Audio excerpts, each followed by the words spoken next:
Basic बातों के बारे में बात करूँगा। कलीसिया बेसिक बातों हमें ये जानना होगा, समझना होगा कि कलीसिया में हमारा आचरण कैसा होना चाहिए। ठीक है, हम जब कलीसिया के अंदर हैं, जब हम रोपे गए हैं, बोए गए हैं परमेश्वर के घर में, तो हमें किस प्रकार से जीना। ठीक है, मैं आपको एक बात बताना चाहता हूँ। कलीसिया कोई, अगर मैं बहुत इजीली मैं आपको बोलूं, कलीसिया प्रभु का घर है। कलीसिया प्रभु का क्या है? हालेलुया। हमारे खुद के घरों के अंदर जो है बहुत सारे रूल्स एंड रेगुलेशंस होते हैं, अनुशासन होते हैं, डिसिप्लिन होते हैं। तो प्रभु का घर तो उससे भी ज्यादा बढ़ के है, और वहां पर ज्यादा स्टैंडर्ड की क्या है? आवश्यकता है। वहां पर ज्यादा स्टैंडर्ड की क्या है? आवश्यकता है। हालेलुया।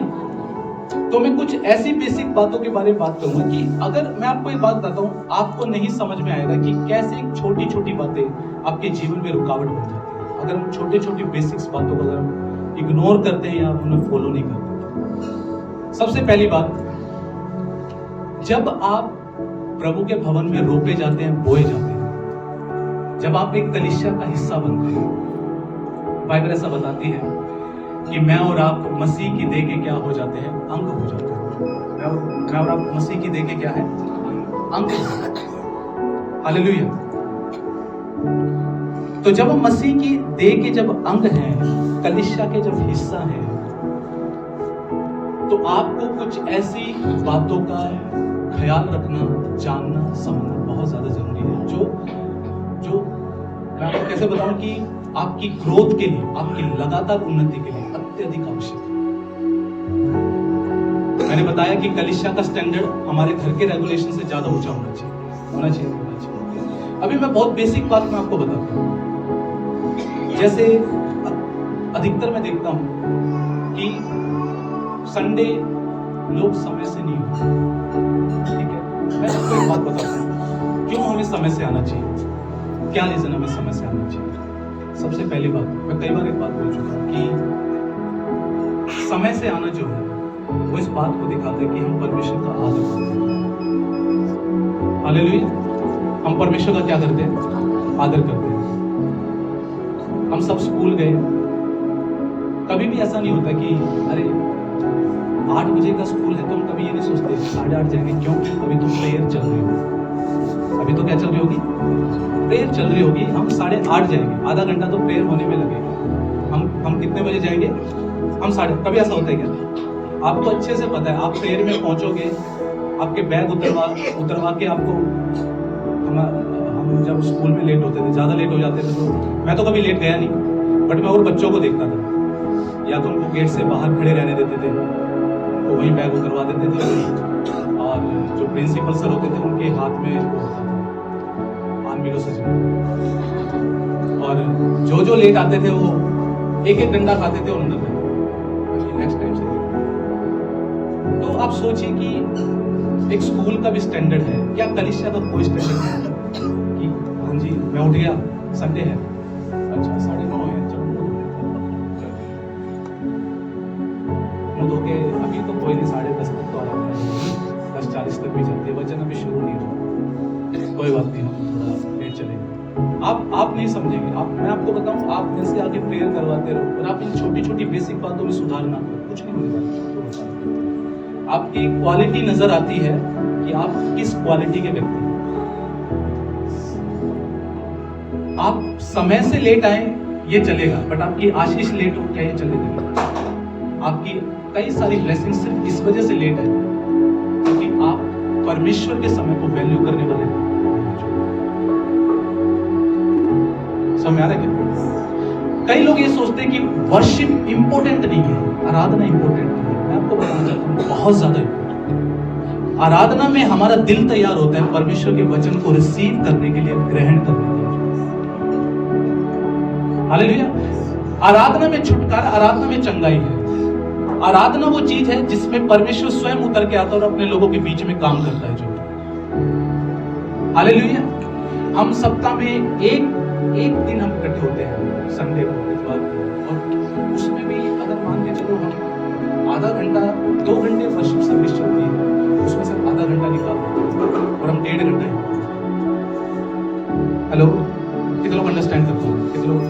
हमारे साथ। हालेलुया। बहुत बेसिक बात है। अगर आपको ये लगता है कि फाटक बंद हो जाता है तो आप 15-20 मिनट और पहले निकलिए अपने घर से। जब आपको ये पता है कि फाटक बंद मिलती है, 2-3 ट्रेन गुजरने का भी चांस रहता है और हम लेट हो सकते हैं, तो 20 मिनट पहले निकलिए और पहले निकलिए जो है। और मैं आपको एक बात बताऊं, मैं पता है ये बात क्यों कह रहा हूं, क्योंकि मैंने टाइमिंग है ना 11 बजे भी करके देखी। मैंने 11 भी करके देखा है, तो भी मैं देखता हूँ 11:30 आते, 11:15 आते। तो मेरे को अब समझ में आता है कि टाइमिंग बदलने का कोई फायदा नहीं है, कोई दिक्कत नहीं है। टाइम 10 बजे भी रखो, जिसको लेट आना वो आएगा। हेलो, आप जाग रहे क्या? कितने लोग जाग रहे हैं? कितने बात सुन रहे हैं? हालेलुया। कैसे पता लगेगा आप एक पैशनेट विश्वासी, आप एक भक्त के व्यक्ति हैं?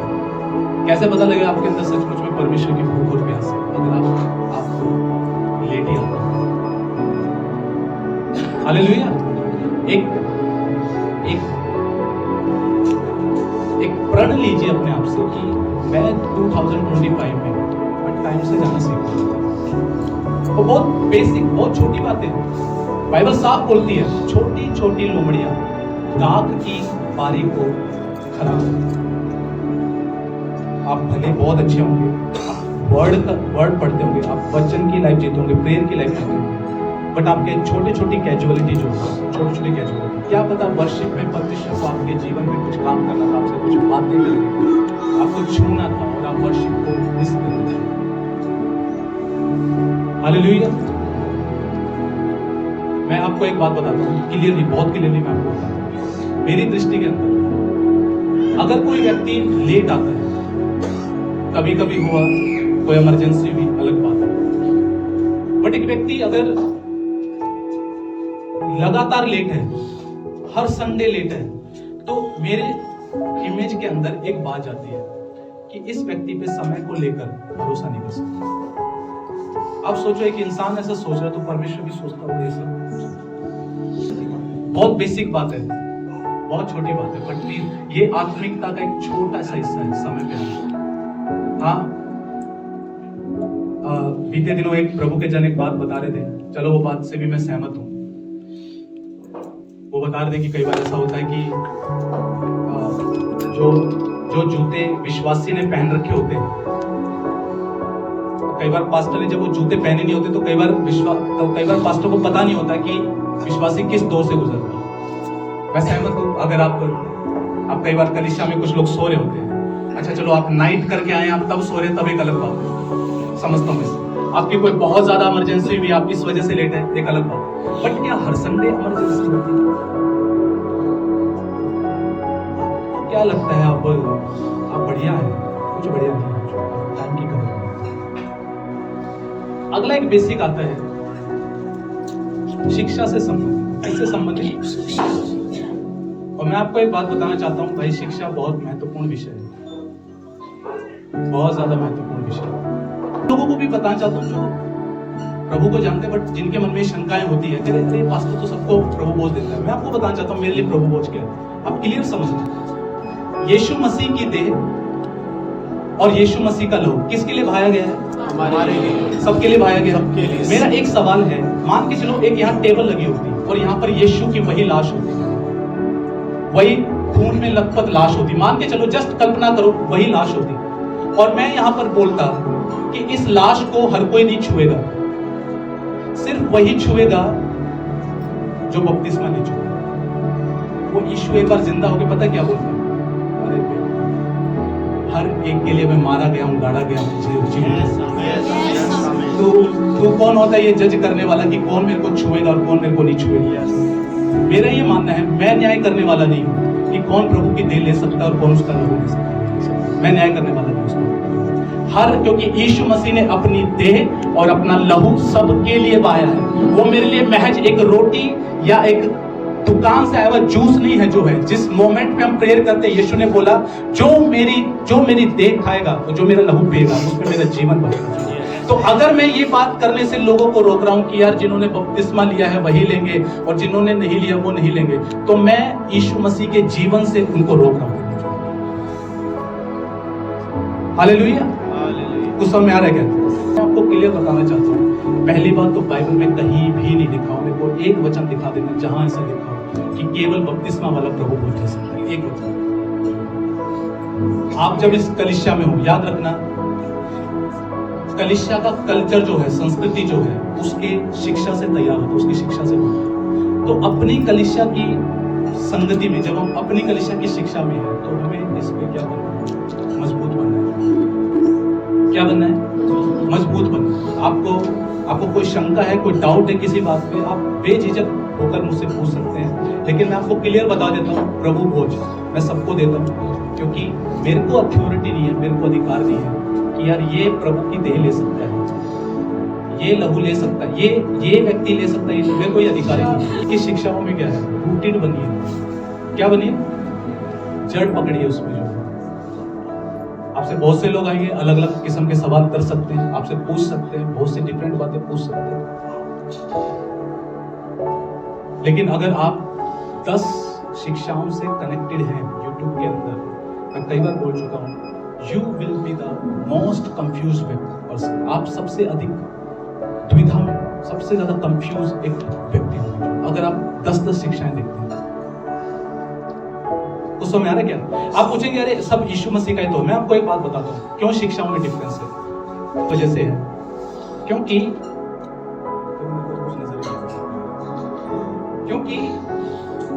मैं किस चश्मे से बाइबल को पढ़ता हूं, ये बहुत ज्यादा डिपेंड करता है, ये बहुत ज्यादा निर्भर करता है मैंने कौन सा चश्मा लगा रखा बाइबल पढ़ते हुए। कुछ लोग जब बाइबल पढ़ते हैं तो उन्होंने एक ऐसा चश्मा लगा रखा है जिसमें वो परमेश्वर को एक क्रोधित परमेश्वर के रूप में देखते हैं। किस रूप में देखते हैं? तो जब वो बाइबल पढ़ते हैं ना, तो उनको हर जगह क्रोध क्रोध और क्रोध नजर आता है। बस उनको दिखता बड़ा खतरनाक परमेश्वर है, तो वो प्रचार भी वही करते हैं, खतरनाक परमेश्वर। तो कुछ लोगों ने वो चश्मा लगा रखा है जो नए नियम का चश्मा है, अनुग्रह का चश्मा, जो यीशु मसीह का चश्मा है। तो जब वो अनुग्रह के चश्मे से पढ़ते हैं, उन्हें इवन पुराने नियम में भी परमेश्वर अनुग्रहकारी और दयालु नजर आता है, क्योंकि उनका चश्मा जो है वो अनुग्रह का चश्मा है।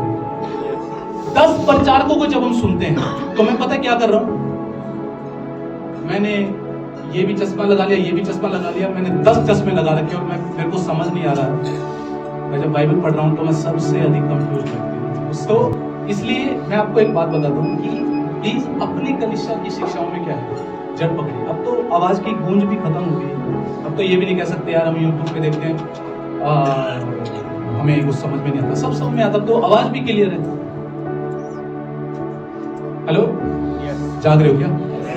दूसरी बात, मैं आपको एक बात बताता हूँ, ध्यान, ये कलीसिया डिफरेंट है। ओके, यहाँ पे अगर मैं लाइन क्रॉस करके उधर चला जाऊं तो वहां पर भी एक कलीसिया है, वो कलीसिया अलग है। मैं थोड़ा इस रोड से आगे चलता हूं तो मैंने सुना यहाँ पे भी कलीसिया है, यहाँ पे भी कलीसिया है। मैं अगर थोड़ा बलजीत नगर में चला जाऊं तो वहां पे भी कलीसिया है। ओमेक्स में चला जाऊं वहां पे भी कलीसिया है। 10-12 कलीसियाएं बहादुरगढ़ के अंदर है जो, ठीक है। सब विश्वासियों की वहां पर जरूरत भी अलग है, जरूरत अलग है या नहीं है, या नहीं है? उनका जो पास्टर उन्हें सिखा रहा होगा वो उनकी जरूरत के मुताबिक उन्हें सिखा रहा होगा या नहीं सिखा रहा होगा? क्या मेरे को उनकी जरूरत पता है क्या? क्यों नहीं पता? क्योंकि मैं उनका ना पास्टर, ना मैं उनका अगुवा, ना मैं उनका चरवाहा हूं। उनके चरवाहे को पता है मेरी भेड़ों को क्या चाहिए, मेरे को पता है मेरी भेड़ों को क्या चाहिए, तो मैं वही सिखाऊंगा, वही टीच करूंगा। होता क्या है, जो आपको परोसा जा रहा है भाई, वही आपकी नीड है, वही आपकी जरूरत है। अभी मैंने समय पे बात की है, क्या समय पे आना आपकी नीड नहीं है क्या? हेलो, तो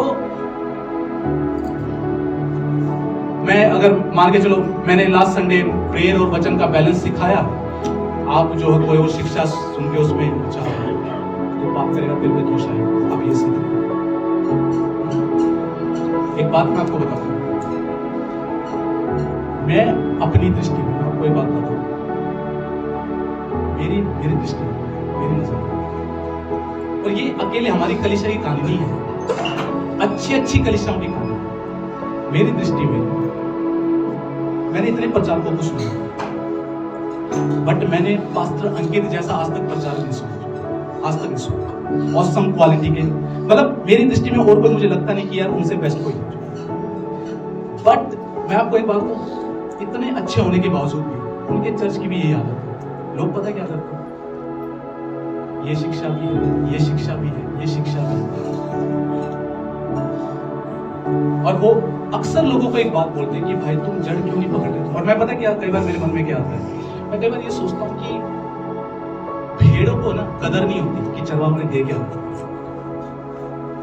और मैं ये सोचता हूँ कि यार उनकी कलीसिया में अगर ये हालात हैं, जबकि मैं तो बहुत ऊंचे सत्र का प्रचारक मानता हूँ, आई डोंट थिंक सो कि मैं ऐसा समझता हूँ इस वक्त भारत के अंदर नहीं पूरे विश्व के लिए जो है एक परमेश्वर ने एक व्यक्ति को उतार रखा है इस धरती पे एक सही शिक्षा के साथ। हेलो, समझ में आ रहा है क्या? तो आपको समझना भाई हमारा चरवाहा हमें क्या दे रहा है, हमें क्या खिला रहा है, हमारे भाई तुम्हारी जरूरत के अनुसार है वो। तो वो पता क्या बता रहे थे, वो बता रहे थे कि मैंने चर्च के अंदर अगर 1000 लोग हैं तो उन्होंने एक बात बोला, उन्होंने बोला फ्रूट केवल 10 लोगों में है या 100 लोगों में। रीजन पता है क्या? क्योंकि वो 10 या 100 लोग वो लोग हैं जो उनकी संडे की शिक्षा को ना पूरे सप्ताह सुनते हैं और उन्हीं के अंदर फल है। सबके अंदर फल नहीं है, सबके अंदर बिल्कुल फल नहीं है। कोई फलाने को खोल के सुन रहे हैं, कोई इसको खोल के। मैं ये नहीं कह रहा कि वो गलत है, बट आप सुनिए, वो आपकी जरूरत नहीं है। आपकी जरूरत वो है जो आपको सिखाया जाता है, वो आपकी नीड है। एक मिनट, या मैं कई बार एक बात बोलता हूं जब डिसाइपलशिप में, मैं उसमें एक बात बोलता हूं, या तो मेरी उम्र आपको ठोकर खिला रही है, जो उम्र क्या खिला रही है? ठोकर। मैं कागजों में 32 साल का हूं, वैसे मैं 33 साल का हूं। शायद हो सकता है मेरी उम्र पे आप जा रहे हो कि यार इससे तो हम बहुत बड़े हैं, हमें ज्यादा तजुर्बा है। तो भैया कलीसिया आप ही को चलाने के लिए दे देता परमेश्वर। आपको पता ही है इतना कुछ, तो एक दिन संभाल के देखना, पता लग जाएगा। समझ में आ रहा है क्या? आप ट्रस्ट करो, विश्वास करो कि आपको जो सिखाया जा रहा है वो आपकी जरूरत है। आप अपने आप को नहीं देखते, मैं आपको देखता हूं। कुछ समझ आ रहा है क्या? मैं आपको देखता हूं, आपको नहीं पता आपके बारे में, मेरे को आपके बारे में पता है। रूटीन बनिए, जड़ पकड़िए, आपको जो सिखाया जा रहा है आप उसको सुनेंगे, आप उसमें बढ़ेंगे, आपके फल उसी में नजर आएंगे। मैंने एक बार और बताया था, मैंने एक बार और सिखाया था, एक प्रभु के जन को मैं देख रहा था, जबरदस्त तरीके से ज्ञान का वचन उनके अंदर मतलब एक वरदान फ्लो कर रहा था, जिसमें वो बीमारों के लिए प्रेयर कर रहे थे। एक व्यक्ति को बुलाया, उसको साफ बोला कि कई बार हमें प्रार्थना की जरूरत नहीं होती, कई बार हमें जो है शरीर का ध्यान रखने की जरूरत होती है। उसको साफ बोलते हैं, जबकि उसको जानते नहीं, उसको क्लियर बोलते हैं आप शरीर का ध्यान नहीं रखते, इस वजह से आपको बीमारी। फिर एक और के पास जाते हैं, वो उसको बोलते हैं कि भाई कई बार हमें चंगाई की, हमें प्रार्थना की जरूरत है, कई बार हमें कैरेक्टर सुधारने की जरूरत है। तो उसको उसके जीवन को नहीं जाते, बट क्लियर बता रहे थे कि आपके जीवन में कुछ कमी उनको ठीक नहीं। फिर एक व्यक्ति आया, वो बहुत प्यासा था, बहुत ज्यादा प्यासा था। उसको प्रार्थना करते हुए सीधा बोले कि कई बार समस्या पता है क्यों होती है, 10 मिनिस्ट्रीज को। उन्होंने क्लियर उस बंदे को एक बात बोला कि भाई आप पर्सनली बाइबल पढ़िए और एक मिनिस्ट्री फॉलो कीजिए। अगर आप 10-10 मिनिस्ट्रीज फॉलो करेंगे तो उन्होंने एक बात बोला, आप परमेश्वर की आवाज को भी ढंग से पहचान पाएंगे कि परमेश्वर की आवाज आपके लिए कौन सी है। एक मीटिंग में मैंने, ऑनलाइन मीटिंग में मैंने एक बात समझाया था, मेरी बेटी की माया है, अभी भी ये वही है, कुछ भी दिखेगा मुंह में ले लेंगे। खैर इसकी अब अच्छी बात ये है कि लेने से पहले एक बार अपनी मम्मी को दिखाएगी कि मैं ये दिखाती हूँ, मैं ये ले रही हूँ। तो कुछ भी ले, कुछ भी। जब हम शुरुआत में क्या होता है ना, बड़े भूखे होते हैं, बहुत भूख लगती है बच्चों को, बट भूख के चक्कर में क्या होता है, कई बार ये भी खा लो, ये भी खा लो, ये भी खा लो, बाद में क्या होता है, पेट खराब होगा, आपकी आत्मिक सेहत खराब हो जाएगी अगर आप सब कुछ खाएंगे तो। एक यात्रा करके मेरे को एक बात समझ आई, पता है एक बार क्या हुआ, हमारे यहाँ पे ना एक बाइबल कॉलेज होता है सेक्टर 6 में। सेक्टर 6 में जब दूसरी पुलिया की तरफ जाते हैं तो एक बहुत बड़ा बाइबल कॉलेज था, करीब 500 गज की एक बिल्डिंग के अंदर बाइबल कॉलेज था, और बहुत बड़ी लाइब्रेरी थी। वहाँ पे ना कम से कम 5-6 हजार किताबें थी उस लाइब्रेरी के अंदर। 5-6 हजार तो मैं कम बोल रहा हूँ, शायद इससे ज्यादा। 2014 के अंदर मैं शाम के टाइम पे मैंने वहाँ के जो वार्डन होता है उससे मैंने परमिशन ली, और मैं डेली वहाँ शाम को जाता हूँ और मैं किताबें पढ़ता हूँ। मेरे को किताबें पढ़ने का इतना शौक था, मैं 2 या 3 दिन के अंदर एक किताब पूरी खत्म कर देता, घंटों घंटों में बैठता किताब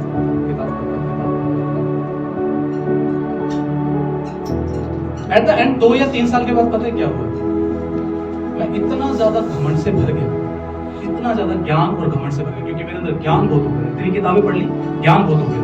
उस ज्ञान के आधार पे मैं दूसरों को जज करता, चेक करता, दूसरों को ऐसी दृष्टि से देखता, अरे इसको मुश्किल, अरे इसको मुश्किल।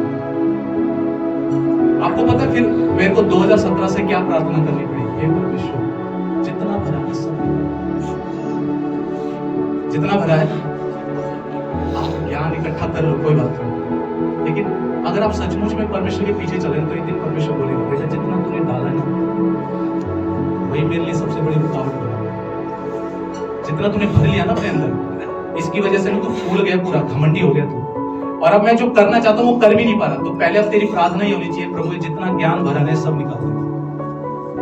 आपको मैटर ये नहीं करता कि आप कितने ज्ञानी हो गए, मैटर ये करता है कि वचन आपके जीवन में कितना क्रियाशील बना हो, कितना कार्य करो। तो प्लीज रूटेड बनिए। एटलीस्ट मैं आपसे रिक्वेस्ट करता हूँ कि एक बार कम से कम एक बार वीक में भाई खोल लिया करो, खोल लिया लो, एक बार तो कम से कम सुन लो उससे, आपके अंदर वो जड़ हो। समझ आ रहा है क्या? कितने लोग बात समझ रहे हैं? अरे कुछ लोग ऐसा सोचते हैं यार लंबा है, तो लंबे का भी ट्रिक बता दो। स्पीड होती है वो 1 से ना 1.25 कर लो, थोड़ा इंक्रीज हो जाए। ऐसा नहीं है कि आपको लंबा टाइम लगेगा, आपको बातें भी समझ में आ जाएगी और वीडियो भी जल्दी खत्म हो जाएगी। बट एटलीस्ट कम से कम जो है आप एक बार तो गो थ्रू कीजिए, अपने उस वचन को सुनिए जो, ताकि वो आपके जीवन में काम करे। ये बेसिक बातें हैं जो मैं आपको बताऊं। आप सोच रहे होंगे यार कुछ बड़ा करके कुछ होगा, यार मैं 40 दिन उपवास कर लूं इससे आशीष आएगी। हम इन छोटी छोटी बातों को इग्नोर करेंगे, आप बड़ा क्या 40 क्या 80 दिन कर लो, समझ आ रहा है क्या? 80 के 800 दिन कर लो, एक टांग पे खड़े होकर कर लो।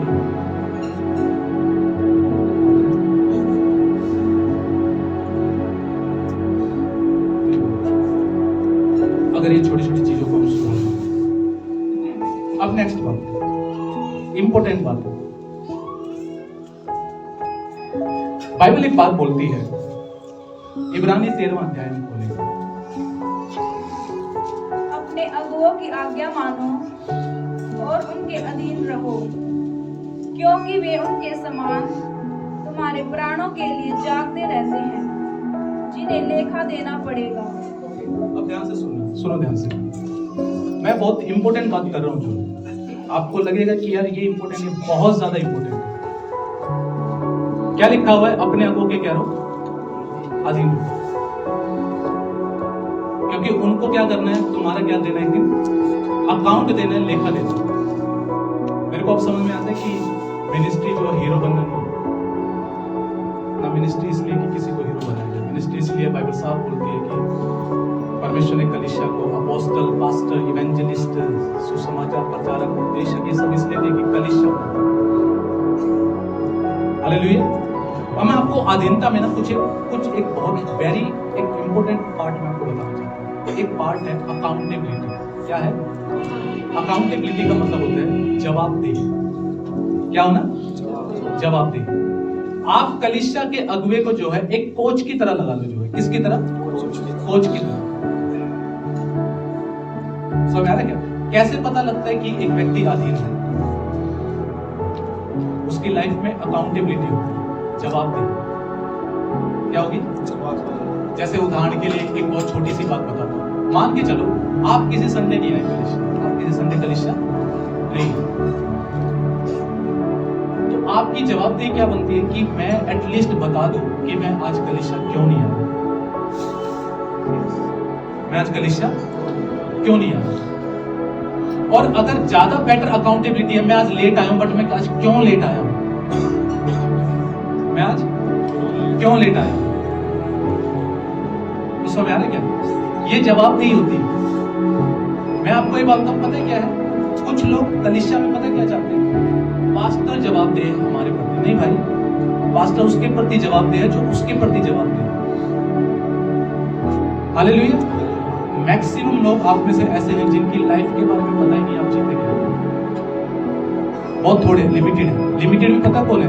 जो मिनिस्ट्री टीम के अंदर है, सिर्फ उनका। बाकी नहीं पता आप क्या लाइफ जीते हैं, आप वचन में समय बिताते हैं नहीं बिताते हैं, पढ़ते हैं नहीं पढ़ते, प्रेयर करते नहीं, कुछ नहीं पता। कैसे पता लगे आप अधीन हैं? ये मान के चलो ये व्यक्ति अधीन है। ये व्यक्ति क्या है? अधीन है। ये अपनी लाइफ की पूरी डिटेल बताता है। मैं जीवन में क्या जी रहा हूँ, मैं क्या नहीं जी रहा हूँ, मैं कहाँ कमियां कर रहा हूँ, मैं कहाँ स्ट्रगल कर रहा हूँ, ये सब बताता हूँ। मैं इसको गाइड करता हूँ क्योंकि अकाउंटेबल है। एक ये व्यक्ति है, बस संडे आता है जाता है, इसका कोई मतलब नहीं। ये कहाँ गलतियां कर रहा होगा ना, मैं इसको बता भी नहीं सकता क्योंकि ये बताता ही नहीं। तो मेरा एक सवाल है, अगले एक साल में इसमें ज्यादा इंप्रूवमेंट दिखेगा या इसमें इंप्रूवमेंट दिखेगा? इसमें दिखेगा, क्योंकि इसको टाइम से बताया जा रहा है कि तुझे करना क्या है। जिसकी लाइफ ही खुली भी नहीं है उसको मैं क्या बताऊंगा क्या करना, आपको क्या करना चाहिए। अंडरस्टैंडिंग? बात समझ में आई? मैंने क्या बोला? चर्च धर्मशाला नहीं है, ये प्रभु का घर है और इसके कुछ अपने कुछ रूल्स एंड रेगुलेशंस हैं। जब जो मिनिस्ट्री टीम के अंदर है उनके साथ शर्ती मेरी यही है कि भाई तुम बढ़ोगे तभी जब तुम अकाउंटेबल हो। तुम्हारी लाइफ पता होनी चाहिए, तुमने आज बाइबल पढ़ी या नहीं पढ़ी, तुमने प्रेयर की या नहीं की, क्यों नहीं, अगर नहीं किया तो क्यों नहीं की, एटलीस्ट बस बता। मैं उसमें जबरदस्ती नहीं करता कि अरे तुझे पढ़ना था, नहीं कर पाए कोई बात नहीं, बट एटलीस्ट पता तो। समझ आ रहा है क्या? मैं आपको बताऊं अकाउंटेबल रहने से क्या होगा। अकाउंटेबल रहने से ना आप पर भरोसा किया जाएगा, आप भरोसे लायक बनेंगे। समझ में आया क्या? अकाउंटेबल होना सीखिए, जवाबदेह होना सीखिए। छोटी छोटी बातों की अकाउंटेबिलिटी बनाइए अपने लिए। क्या मैं वचन में समय बिता रहा हूँ, क्या मैं प्रेयर में समय बिता रहा हूँ, और कम से कम एटलीस्ट 15 दिन में एक बार, लेडीज मेरी वाइफ से, जेंट्स मुझसे 15 दिन में एक बार मुझसे बात करें। आपकी लाइफ, आप क्या स्ट्रगल कर रहे हैं, आपकी लाइफ में क्या चल रहा है, ताकि हम उसके लिए प्रार्थना कर सके, आपके लिए आपको गाइड कर सके, आपको चलना कैसे, आपको करना कैसे। उस समय आ रहा क्या? समझ में आ रहा क्या? एक अगुआ उसी पे ट्रस्ट कर सकता है जो अकाउंटेबल है। उस पे क्या भरोसा करेंगे जो अकाउंटेबल है? उस समय आ रहा क्या? ये मैटर इस चीज का नहीं है, ये मैटर ट्रस्ट का है, ये मैटर भरोसे का, और भरोसा उस पे बनता है जो अकाउंटेबल है। आदित्य में क्या रहती है सुना ध्यान से। कल ही एक भाई से इस बारे में बात हुई, वो मुझे शिकायत करा, बोला कि आपको इस मैटर पे डांट लगानी चाहिए थी, आपको ये करना चाहिए था, आपको वो करना चाहिए। मुझे शिकायतें कर, मैंने उसको एक ही बात बोला, मैंने कहा कि मैं डांट उसे मार सकता हूँ जो डांट बर्दाश्त कर सकता है। डांट किसे मार सकते हैं? मुझे पता है इसकी कैपेसिटी नहीं है सुनने की, मैं उसको कुछ कहूंगा। हेलो, मान के चलो सोनू की कैपेसिटी नहीं है, इसकी तो कैपेसिटी है, जैसे मान लो इसकी कैपेसिटी नहीं है कि इसको मैं सुधार सकूं, ये सुधार को ले सके, ये करेक्शन को ले सके, ये एक ही गलती कर रहा हो तो मैं उस पर बार बार इसको कह सकूं, इसकी झेलने की कैपेसिटी नहीं है। क्या मैं इसको बोलूंगा? नहीं बोलूंगा। तो भैया सीधी सी बात है, कई बार लोगों को ऐसा लगता होगा यार इनको तो सब कुछ बताते हैं, कुछ बताते नहीं, क्लियर मैं आपको बताता हूँ कैपेसिटी। तो अगर आपकी यही कैपेसिटी नहीं है कि यार आप सुन सको, आप कुछ मान सको, आप अगर रूस जाने वाले हो, अरे पास्टर को ऐसा बोल दिया, अब सारा दिन परेशान हो, तो नेक्स्ट टाइम मैं सोमवार सोचूंगा आपको कुछ करेक्शन देने से, आपको कुछ बताने से गलती होगी, नेक्स्ट टाइम बुरा मत मानना, बट ये सच्चाई है। ये अकेला मेरे साथ नहीं है, ये कलीसिया के हर चर्च के पास्टर के साथ है।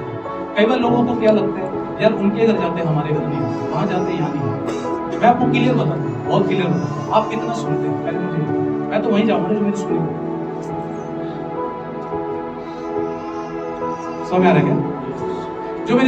जो सुनते ही ना हो, तो मैं एक बात तो मैं वहां आपकी सुनने के लिए बैठा हूँ जी, आपको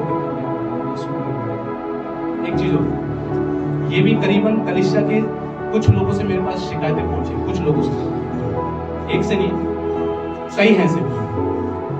अरे यार हम पास्टर को सब कुछ क्यों बताएं? क्या पास्टर हमें अपना सब कुछ बताते हैं? पहली बात तुम्हें अकाउंटेबल होना है मेरे प्रति, मुझे तुम्हारे प्रति अकाउंटेबल होना है। हेलो, मेरे को जिसको बताना मैं उसको बताता हूँ, मेरे को आपके प्रति मैं अकाउंटेबल नहीं हूँ कि मैं अपनी जिंदगी आपको शेयर करूँ। तो सीधी सी बात है कि बहुत से लोग ऐसे सोचते हैं कि हम क्यों अकाउंटेबिलिटी दें, पास्टर क्यों नहीं देता। अरे मैं आपको क्यों दूंगा ये बताओ, मुझे इसका रीजन बताओ, मुझे क्यों देनी चाहिए आपको। क्या आप अपॉइंटेड है, मैं अपॉइंटेड हूँ या आप अपॉइंटेड हैं?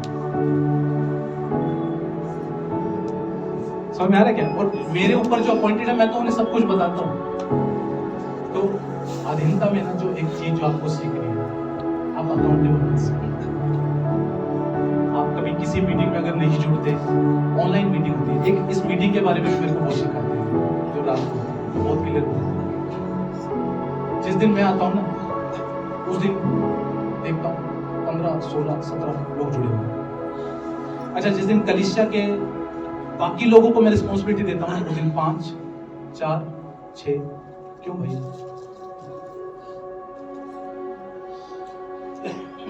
मैं आपको बहुत क्लियर बताता हूँ, देखिए उनको अधिकार मैंने दिया।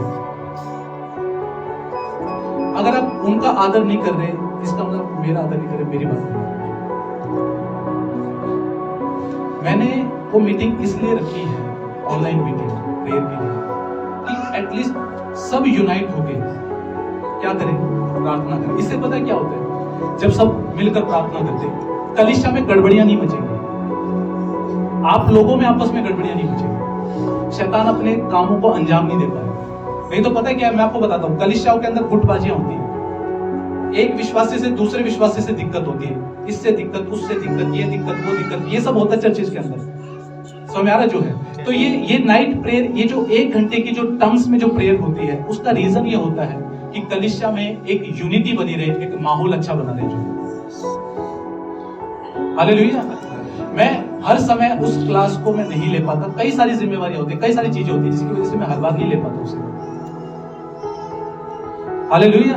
और मेरे को स्पेशल मैसेज डालना पड़ता है, आज मैं खुद अगुवाई करूं, आज मैं खुद अगुवाई करूं। वो पता है क्यों डालना पड़ता है?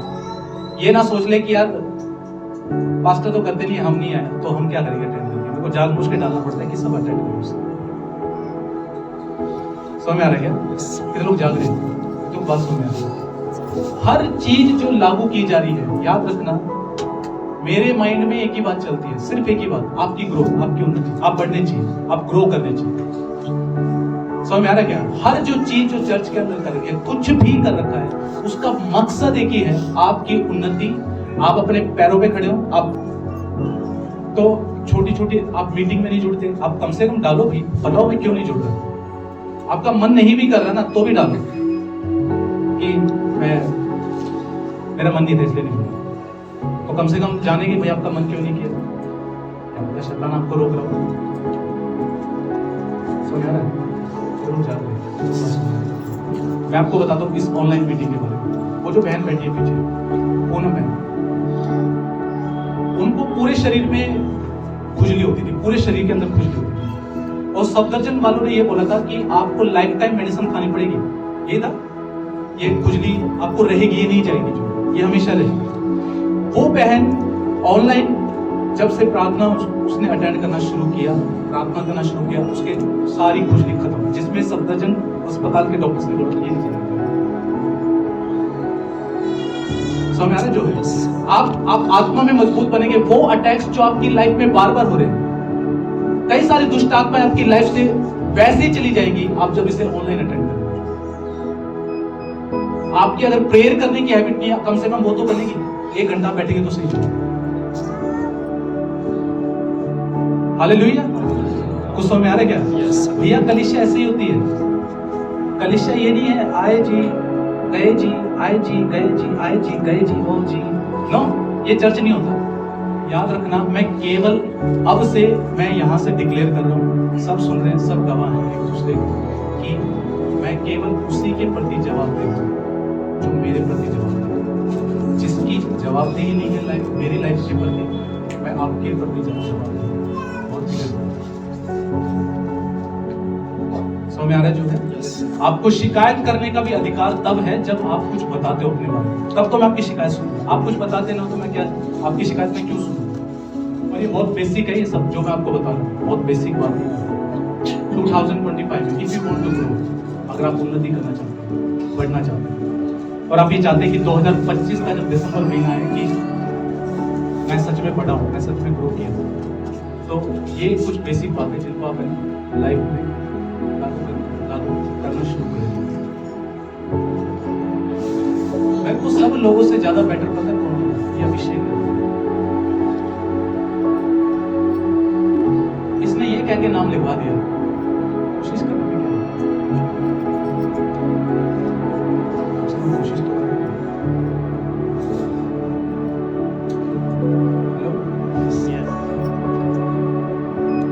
तो बढ़िया था 11 जनों से, भले ही इनकार कर दिया था, भले बहुत सारा, कम से कम नाव के नीचे पैर तो रखा। उन 11 जैसा नहीं था कि ताली बजाएंगे जब 15 चले, और जब 15 डूब गया होगा ना तो 11 जने कांप गया था, कांप गया था। मैं तो मानता हूँ 11 से बैंड रहे, कम से कम हिम्मत तो दिखाई चलने की। हेलो, समझ आ रहा है? जो उन ऑडियंस की तरह मत बनिए यार जिनको बस ताली बजानी है। समझ आ रहा है? जब एक कॉन्फ्रेंस हो रही थी 3 दिन, जब इस कॉन्फ्रेंस में हंसी की बात चल रही है, अगर 10 साल एक विश्वासी को हो जाए ना, उसके अंदर से कुछ पैदा नहीं होगा। तो जैसे गाड़ियां एक्सपायर हो जाती है, 10 साल के बाद गाड़ियां, डीजल की गाड़ियां नहीं चलती, 15 के बाद पेट्रोल की नहीं चलती, बोले विश्वासी की मेंबरशिप कैंसिल कर कि भाई तू कुछ प्रोड्यूस नहीं कर रहा, तेरे अंदर से कुछ नहीं आ रहा, तू कैंसिल, अब तेरा कैंसिल जो तू आ रहा है बस 10 सालों से तालियां बजा रहा, कुछ नहीं कर रहा। तो वो व्यक्ति मत बनिए। क्या आप चाहते हैं कि लाइफ टाइम तालियां बजानी है? हाँ, आपको वो भी तो बनना है कि यार आपके लिए भी तो ताली बजाए। सो ये बहुत बेसिक जो बात है, ये मैंने आपको आज की बहुत बेसिक